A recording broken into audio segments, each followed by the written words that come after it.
Diputado José Luis Esper, ¿cómo le va? Hola, ¿qué Gracias tal? Buenas por tardes, acompañarnos. ¿cómo les Muy va? bien. Bueno, a ver, transitando, José Luis, este periodo de sesiones extraordinarias, su primer periodo de sesiones Sí, extraordinarias, pero bueno, todavía sin posibilidades de llegar a los temas a comisión o al recinto. sí, tramitando el periodo de sesión extraordinaria que no se está realizando el periodo de Ujú. sesiones extraordinarias. Lamentablemente, a ver, primero acá hubo un problema serio. El gobierno mandó un listado de temas realmente bastante disparatados en general. El único urgente era, pues ya prácticamente es un hecho que no va a haber extraordinarias, la conformación del Consejo de la Magistratura, que Ujú. fue declarada inconstitucional por la Corte Suprema de Justicia a mediados de diciembre del año pasado. Yo lamento que en extraordinaria no haya entrado, por ejemplo, el acuerdo con el fondo, para discutirlo con mucha antelación a que la carta de intención terminara siendo firmada por el gobierno sin consultar al Parlamento. A mí no me gusta esto de que al Parlamento llegue la carta de intención con el memorándum de entendimiento sin que los diputados podamos meter la cuchara en el diseño del acuerdo y que solamente nos quede aprobar o desaprobar el Claro. acuerdo. Porque el inciso 7 de la Constitución Nacional, el artículo 75, manda al Congreso a arreglar la deuda.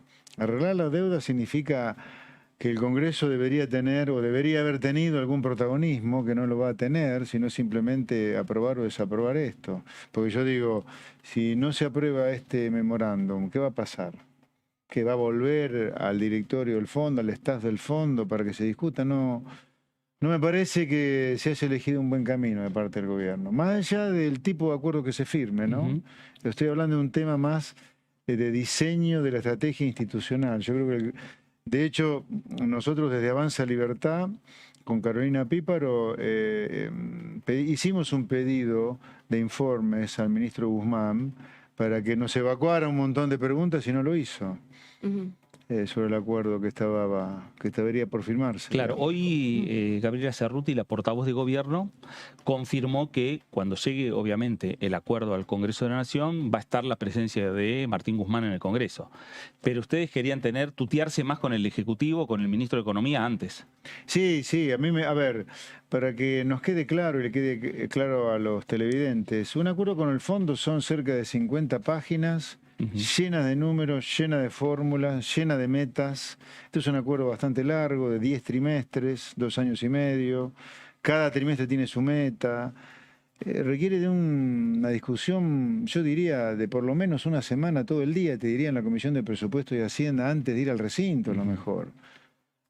Y no veo que esto haya sido ni vaya a ocurrir. Ahora nos va a venir el ministro Guzmán a informar del memo ya cerrado con el fondo. Eso no me parece que es lo ideal. Lo ideal hubiera sido que el Congreso, que el pueblo, representado por los ciudadanos, por los diputados y por los senadores, tuviera una activa participación en el diseño de este acuerdo. Ujú. Diputado, quería preguntarle porque tengo entendido que usted y bueno, y su bloque de Avanza Libertad ya tienen decidido el voto en contra, ¿no? ¿Del acuerdo o todavía están revisando una posición?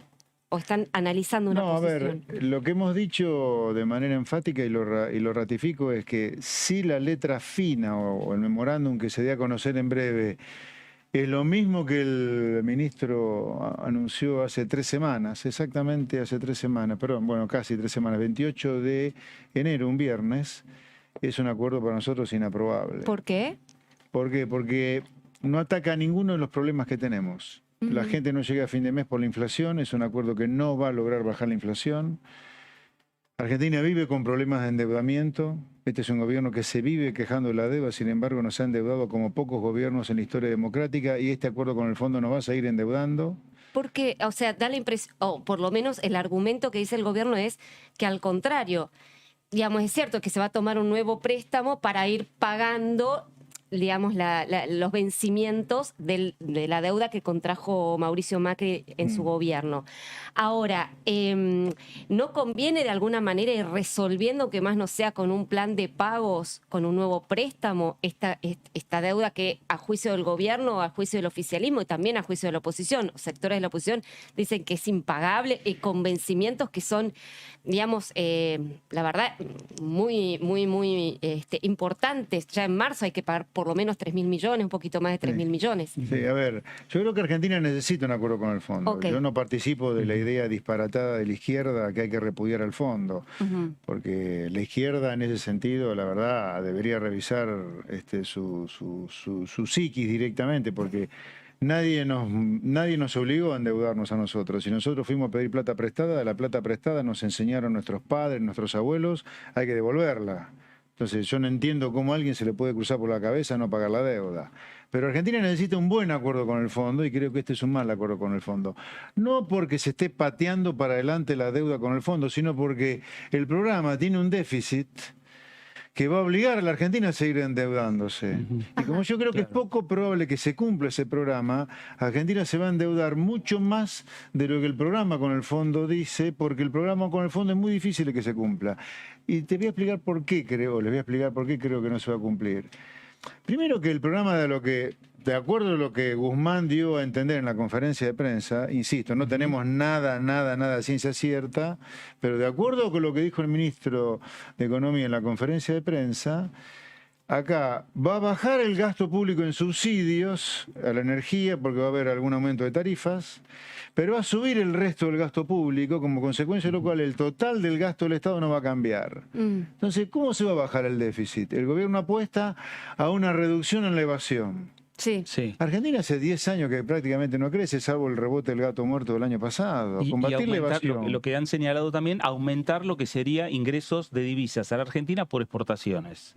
Sí, bueno, pero una cosa es el ingreso por divisa y otra cosa es que eso implique necesariamente un aumento de la recaudación que la vayas a ahorrar para bajar el déficit y dejar de endeudarte. Yo creo que este es un programa que, como tiene pocas chances que se cumpla, nos va a seguir endeudando y mucho, te diría, en los próximos años, y nos vamos a encontrar con un problema de la deuda en breve de nuevo. Ahora, ¿Usted cree que, perdón, Sí. Fer, ¿usted cree que el gobierno, digamos, lo que pretende ahora es cerrar como sea un acuerdo marco y después, bueno, cumplir las metas veremos, Sí. vamos viendo, ¿no? Sí. Que va a venir el fondo cada 3 meses para monitorear el cumplimiento de las metas y se va a encontrar con un cumplimiento a medias que se va a tener que renegociar nuevamente. ¿Usted ve ese derrotero? Sí, yo veo ese derrotero, un derrotero complicado porque Argentina no está para que vuelva a revolcarse en el fango de problemas con la deuda, con el Fondo Monetario, nada menos, que es el mundo después de todo, ¿no? Porque el Fondo Monetario es una cooperativa de países que se ayudan entre sí cuando alguno tiene problemas. Y yo veo como escenario más probable, después de la firma, si es que se firma el acuerdo y se aprueba por ley en el Congreso, una cosa parecida, muy ochentosa. En los 80 pasaba esto también. Acuerdos con el fondo que a los 2 o 3 trimestres no se cumplían, había que renegociar las metas, incertidumbre en los mercados. Yo no quiero eso para los argentinos. Yo quiero un buen acuerdo con el fondo y este es un muy mal acuerdo con el fondo. José Luis, ¿cómo se logra un acuerdo con el fondo? ¿Cómo se logra reducir también el déficit? Y cuidar también lo que sería que no se dispare la situación social, que no se genere una crisis social en nuestro país.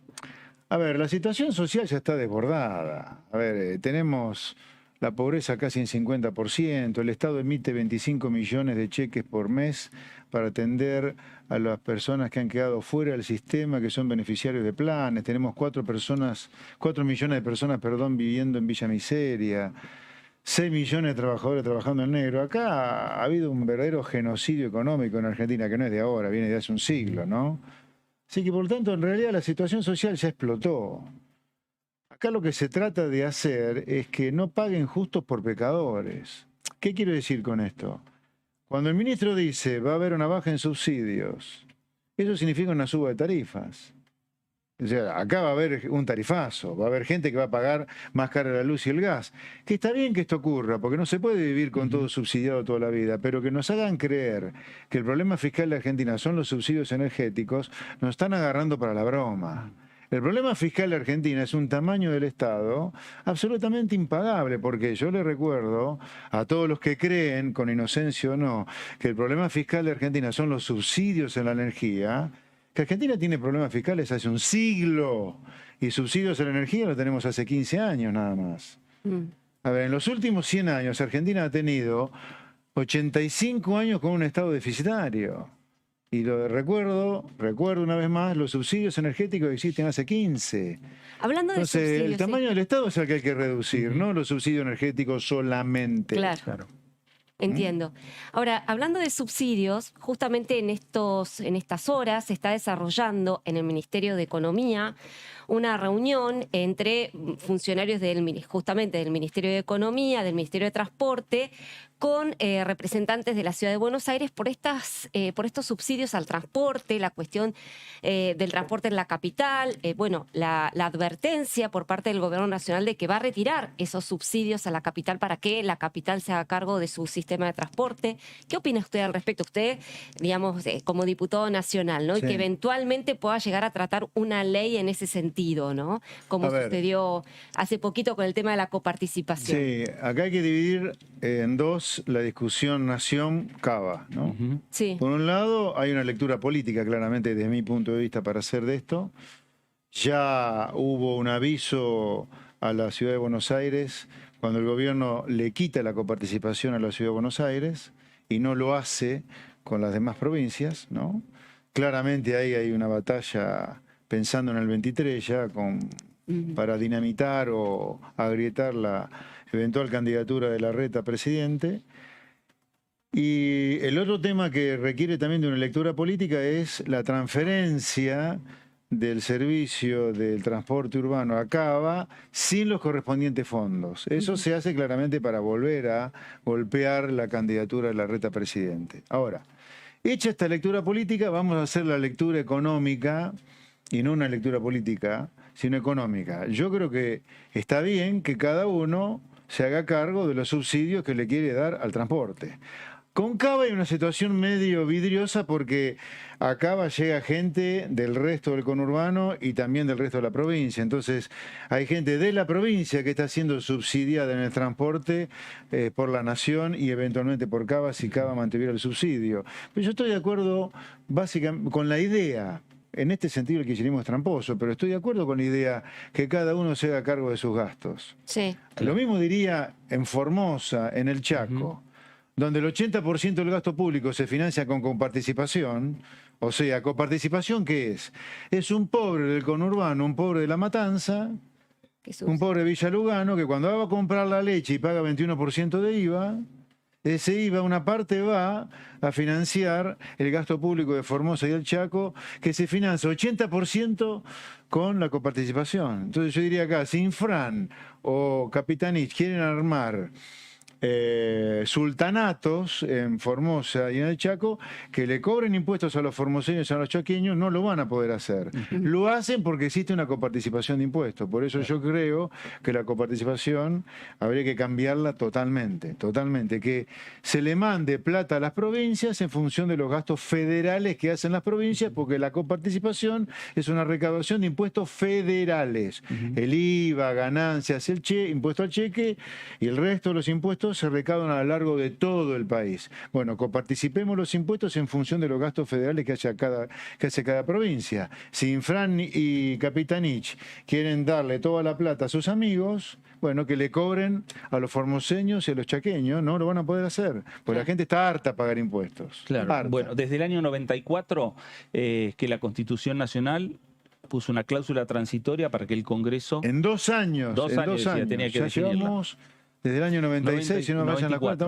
Claro, 94 y 2 años, 96 como máximo, en 2 años, ya estamos en 2022, 46 años, ¿no? No, perdón. 36. 36 años.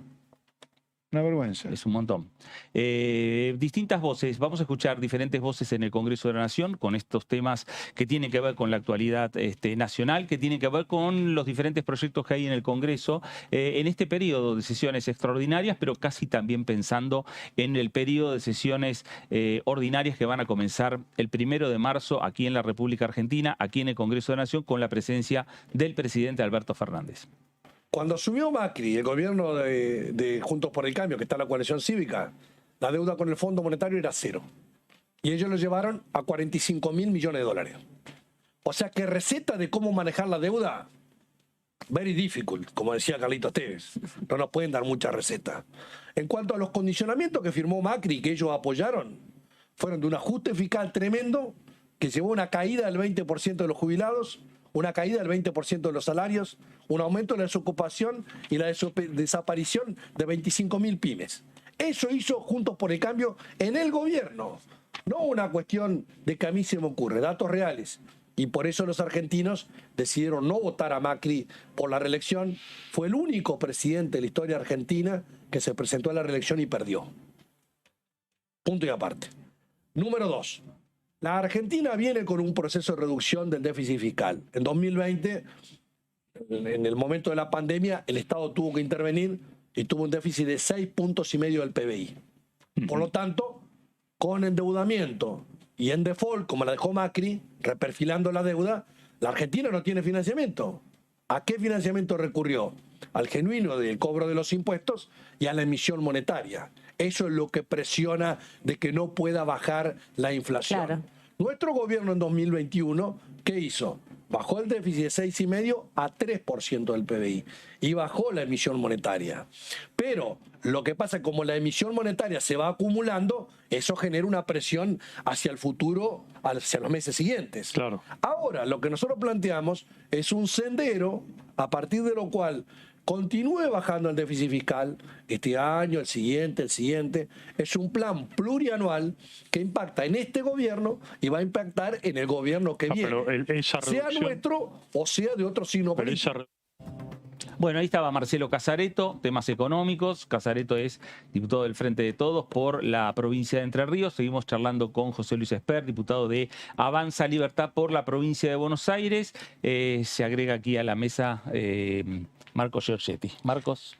Pues preguntarle al diputado, lo saludo formalmente al aire, preguntarle, retomando lo que estaban hablando recientemente de coparticipación, si ve ánimo de discutir este tema, porque venimos obviamente de 12 años de kirchnerismo, pero también en el medio hubo un gobierno de otro color y tampoco el tema pudo abordarse aquí en el Congreso. Yo empiezo a ser un poco optimista sobre la posibilidad de discutir la coparticipación federal de impuestos, porque me da la sensación, viendo cómo nos fue a nosotros en la provincia de Buenos Aires, en la provincia de los varones del conurbano, que hicimos una gran elección, fue la mejor elección del liberalismo en una legislativa desde el 83. Fuimos el espacio más votado del liberalismo, Avanza Libertad, en la elección del 21. Yo veo que la discusión está virando hacia un lugar de mayor sentido común, que es lo que defendemos nosotros. Nosotros, por ejemplo, el año pasado, a poquitos días de haber asumido, recordemos que yo asumí mi banca, mi periodo comenzó el 10 de diciembre, ¿no? Hace poquito más de 2 meses. Ya presentamos un proyecto de ley que impida al gobierno de gobernar sin un presupuesto sancionado, que ocurra como en Estados Unidos, el shutdown, digamos. Si no te sanciona el presupuesto, no puedes trabajar. No puede ser esto de que si no hay ley de presupuesto, se trabaja con el presupuesto anterior y por decreto. Eso es inaceptable. Hicimos un pedido de informes al ministro Guzmán para que nos cuente los detalles del acuerdo con el fondo. El 28 de enero nunca nos respondió. Hicimos un pedido de interpelación al ministro Cafiero para que viniera a contarnos los negocios que se cerraron con China y con Rusia. Tampoco accedió. Y ahora estamos trabajando en varios proyectos de ley. Y entre ellos está también una reforma del Estado que incluye una reforma al régimen de coparticipación. Yo veo un ánimo diferente al de los últimos décadas desde que se sancionó la Constitución que obligaba a tener una ley de coparticipación en el año 96. Así que soy ligeramente optimista. En diputados, particularmente, en el Senado, donde ya ahí tenés el lobby de las provincias, se va a hacer más complicado. Pero, a ver, yo creo que, bueno, yo no soy diputado porque me quise dedicar a la política y dije las cosas que convenían para llegar. Yo 30 años dije lo mismo, y eso en el sector privado, y eso me llevó a mis 60 años a ser diputado. ¿Qué quiero decir con esto? Yo tengo claro que soy un defensor de los intereses del pueblo de la nación, soy un servidor del pueblo. Y al pueblo no le conviene la coparticipación tal cual está.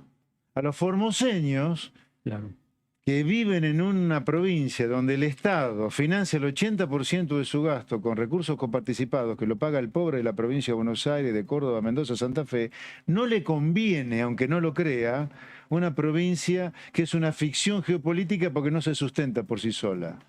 Al formoseño, al chaqueño, al santiagueño, que creen que sin coparticipación no vivirían, yo les digo al contrario. Si no hubiera la coparticipación, de bolsillos rotos como hoy, sino que estuviera condicionada a muy concretos gastos federales, iría mucho menos plata a las provincias, pero el sector privado tendría otra luz porque se le podría bajar impuestos, por ejemplo. Entonces la actividad privada en Formosa, en Chaco, en Santiago del Estero, pero explotaría directamente. Santiago del Estero tiene un potencial cárnico extraordinario, que está sepultado por planes sociales y por un empleo público desmedido. Otra cosa, planes sociales, basta de planes sociales. Estamos matando la poca cultura del trabajo que quedaba. Ya la cultura del trabajo estaba bastante rota por el excesivo empleo público, digamos. Yo no tengo nada contra ningún empleo público, en principio. Sí tengo problemas con el tipo que te mete gente en el Estado paramilitar, la idea de Cristina, de Néstor, de Macri, de quien sea.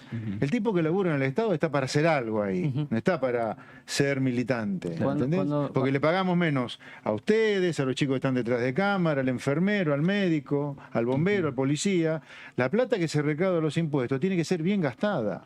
Cuando mencionás los planes sociales, ¿incluís la asignación universal por hijo, que fue un proyecto de este Congreso, iniciado en la Cámara de Diputados, una idea de Elisa Carrió en su momento también, sí, yo que tuvo amplio consenso aquí en el Congreso? Sí, yo limitaría todo. Basta de planes sociales de todo, basta. Porque además hay una cosa que también hay que decirle. Insisto, yo soy un servidor del pueblo de la nación. La plata de los planes sociales se la estamos sacando a alguien, no es que viene del maná, del cielo, es un trabajador, usted, de los chicos detrás de cámara, un comerciante, un zapatero, un talabartero, un tintorero, un carnicero, Claro. que paga impuestos para eso. Entonces tenemos que ser respetuosos también de la gente que entrega gran parte del fruto de su esfuerzo a la arcas del Estado. No puede ser que, por ejemplo, ¿cómo puede ser que la Argentina se permita tener dentro del organigrama del Poder Ejecutivo una Secretaría de Hábitat y Vivienda donde están acobachados los piqueteros que cortan la calle y que le arruinan la vida a los ciudadanos? No puede ser que estemos naturalizando el delito de cortar calles al punto que hay un secretario de Hábitat y Vivienda como Emilio Pérsico que es piquetero, que corta las calles y le arruina la vida no solo a los porteños, sino a la gente que viene de la provincia a trabajar a la ciudad de Buenos Aires. ¿Me entendés? Estamos organizaciones sociales. A ver, una cosa es el plan social para darle a la persona que está fuera del sistema. Todo bien con eso. Yo digo, auditémoslo porque puede ser que haya planes mal dados. Pero darle plata a organizaciones sociales, ¿por qué? El plan va directo a la persona que es beneficiaria de un plan. ¿Qué es una organización social ahora para que dé planes? Ya hemos roto la cultura del trabajo con un sindicalismo mafioso y delincuente. Ahora estamos creando un sindicalismo de los que están afuera del sistema. Estamos locos los argentinos de las cosas que estamos haciendo, la verdad te lo digo.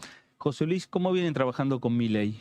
¿Y cómo ve esta iniciativa que tiene Javier Milei de sortear su dieta como diputado nacional? A ver, muy breve. Cada uno, yo soy liberal, cada uno hace de su dinero lo que quiere, lo respeto.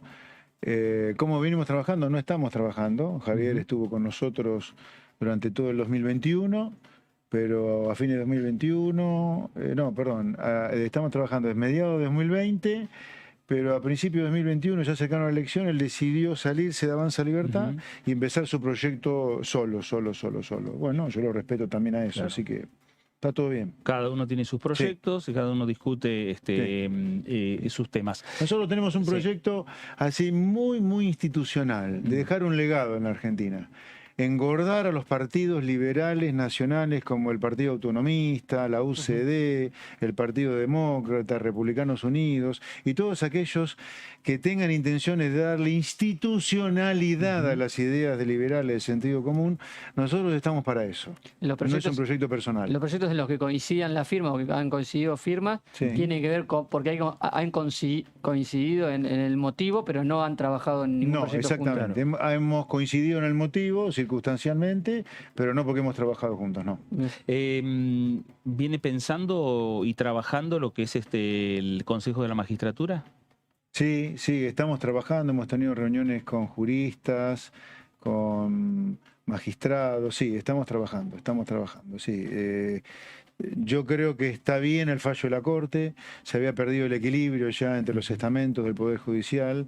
Nosotros creemos que tiene que haber mucha más profesionalidad dentro del Consejo de la Magistratura y menos política, que haya más jueces, que haya más magistrados. Creemos que la Corte Suprema tiene que estar involucrada en la presidencia de la Corte Suprema, podrá ser el presidente del Consejo de la Magistratura, podrá ser el presidente de la Corte o alguno de los miembros de la Corte, pero el Consejo de la Magistratura tiene que estar presidido por un miembro de la Corte, y mucho menos política. Hay que empezar a sacar política de un montón de lados. La política tal cual trabaja hoy en Argentina ensucia todo lo que toca, y el Consejo de la Magistratura es un lugar que debería ser sagrado porque toca la justicia. Claro, bueno, la discusión hoy está planteada nuevamente, las diferencias entre Juntos por el Cambio y el Frente de Todos respecto a cómo va a quedar esa conformación del Consejo de la Magistratura, Sí. si la Corte Suprema preside el Consejo de la Magistratura. Ahí hay una discusión fuerte también política. Sí, claro. Y ustedes obviamente se inclinan para que, por el lado que la Corte pueda estar involucrada. Claro que sí, nosotros creemos que un organismo como el Consejo de la Magistratura, que decide sobre los jueces de la nación, los que van a impartir justicia, tiene que ser un órgano muy, muy profesional, con la menor cantidad de políticos posible, ya sea representante del Poder Ejecutivo, diputados, senadores. Que en el peor de los casos que haya equilibrio, en el mejor que no haya político directamente. Una pregunta más que tiene que ver más con el mundillo nuestro aquí del Parlamento. Se está discutiendo mucho, se está hablando mucho de que hay trabas, hay negociaciones por las comisiones entre los bloques y que no logran avanzar finalmente en el número fino de cada una de ellas. ¿Ustedes están participando No, de estas discusiones? no, No han pedido nada. no.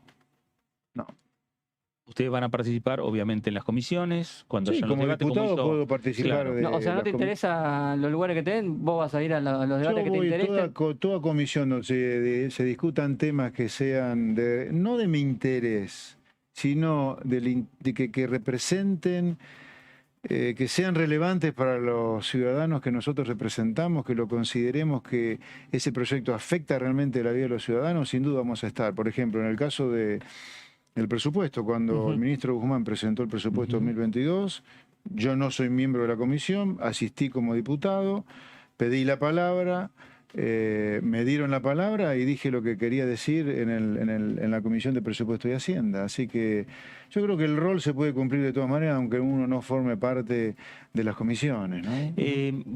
A ver, si uno quiere trabajar como diputado, se puede trabajar sin ser miembro de las comisiones. Cuando comenzó ya la tarea suya como diputado nacional, una de las primeras reflexiones que hizo previo a lo que era la discusión del presupuesto 2022, que después finalmente fue rechazado, planteó que habría que cambiar el modo por parte del Congreso a la hora de discutir el presupuesto. Hizo una similitud con cómo lo discute el Parlamento de los Estados Unidos. Sí, bueno, hay una cosa que sí, yo recuerdo bien, salió la charla, hablé de Texas, me acuerdo. Ajá. En Texas el Congreso funciona 6 meses por año. El resto de los 6 meses del año los diputados trabajan en el sector privado. Durante 6 meses se dedican a trabajar a full, sancionando leyes que beneficien a los ciudadanos texanos. Recuerdo que Texas tiene un PBI mayor que la Argentina, ¿no? O sea, no estamos hablando de la nada misma. Un estado de los Estados Unidos tiene más Producto Bruto Interno, más valor agregado que toda la Argentina. Entonces, a mí me parece muy bueno eso, muy bueno, porque un problema que yo veo en Argentina, y lo digo con todo el derecho, porque yo recién a los 60 años, después de 40 dedicado a la actividad privada, me dedico a la política. Uno cuando viene del sector privado tiene claro cuáles son los problemas de la gente. Tiene claro que cuesta mucho conseguir la plata del trabajo para pagar impuestos, uno sabe lo que es pagar una quincena, sabés cómo los sindicatos te demuelen una empresa, sabés lo que es el delirio de un trámite en el Estado. Está bueno que un diputado, un senador tenga idea de lo que le pasa a la gente que está representando en el llano. Por eso sugerí que bueno sería ser el Estado de Texas, donde la mitad del año los diputados trabajamos en el Congreso y la mitad trabajamos en nuestra empresita, en nuestro comercio, para nunca estar afuera de la realidad. Yo veo mucho de eso en la política profesional de la Argentina, si no, no estaríamos tan mal como estamos. ¿Alguien se preguntó por qué? A ver, ¿qué rol rol le cabe a la política o qué responsabilidad le cabe a la política que está hace décadas dando vuelta de partido en partido en la decadencia argentina? ¿Por qué tenemos 4 millones de personas viviendo en Villa Miseria, 6 millones de trabajadores en negro, la mitad de la población pobre, 3/4 de los chicos del conurbano pobre? Bueno, acá la política tiene mucho que ver con lo que ha pasado. Una parte de los empresarios también, el sindicalismo también, los economistas también, el periodismo también. Pero la política es un actor fundamental en esta decadencia. Y yo veo que parte de ese problema es estar desconectado de la realidad. Cuando vos estás demasiadas décadas viviendo de diputado, senador, presidente, vicepresidente, que vivís con chofer, que te llevan, te traen, tu problema es un cóctel y te vas desconectando de la realidad. Por eso hice la sugerencia que hice en nuestro primer encuentro, ¿no? Bueno, a ver, el Congreso, la Cámara de Diputados que nació a partir del 10 de diciembre, tiene el caso suyo, el caso de Milei, el caso de Facundo Manes, el caso de Martín Tetaz. López Murphy. López Murphy, digo, pero López Murphy estaba más vinculado con la política. Sí, desde es cierto, hace es cierto, años. es cierto. Digamos, protagonistas que veían la política de afuera y un día se le hizo el clic y dijo, bueno, quiero participar. Sí. Digo, en su interior seguramente estaba en algún momento meterse a lo mejor en la política y esta situación ya lo lleva a pensar en el año que viene, una elección presidencial, una elección de renovación de autoridades del Ejecutivo en la provincia de Buenos Aires. El Senado, en la provincia de Buenos Aires. Claro, Senado también, claro. lo que hemos decidido en el seno de Avanza Libertad en los primeros días de febrero, y en estos días lo estamos madurando más todavía, es que Avanza Libertad, luego de la exitosa experiencia que tuvo en la provincia de Buenos Aires, repito, fuimos el espacio más votado del liberalismo en la provincia de Buenos Aires, la mejor elección de la democracia hasta aquí para una legislativa de liberalismo, muy animados por lo bien que nos fue, con 2 escarbadientes además, no es que teníamos los fondos del Frente de Todos o de Cambiemos. Haber logrado el 3er lugar fue un hito. Ahora sí vamos a hacer de Avanza Libertad algo nacional. Eso está muy claro para nosotros. O sea, no solo vamos a seguir construyendo en la provincia de Buenos Aires, sino que vamos a construir Avanza Libertad a nivel nacional. El buen resultado, algo que no se habla mucho del tema del financiamiento de la política, el buen resultado en la provincia de Buenos Aires, los votos que consiguieron, ¿les da un plafón de dinero para la próxima campaña o es poco lo que se consigue con... Mira, el financiamiento de las campañas es en realidad los partidos que uno representa. Uno como candidato no ve un peso, sino que te subís a un auto, la estructura, sí. Claro, es la estructura. El financiamiento de la campaña nuestra vino solo del Fondo Partidario Permanente. No tuvimos ningún aporte del sector privado sustantivo. ¿Eso qué provoca? Un desembolso fijo que va a los partidos y un desembolso variable en función de los votos. Eso puede darnos un poquito más de aire pensando en el 23, pero no vayas a creer que es gran cosa, ¿no? Acá lo que falta compromiso es de parte de la gente, del sector privado, no solo en meterse en política. Yo creo que es importante que la gente de esfuerzo, de laburo, que sabe lo que es el estudio, se meta en política, sino que además se apoya a candidatos que defienden a la gente. Realmente. José Luis, gracias. Un placer, por muy buenas visitarnos. tardes. Gracias. José Luis Esper, diputado de Avanza Libertad por la provincia de Buenos Aires.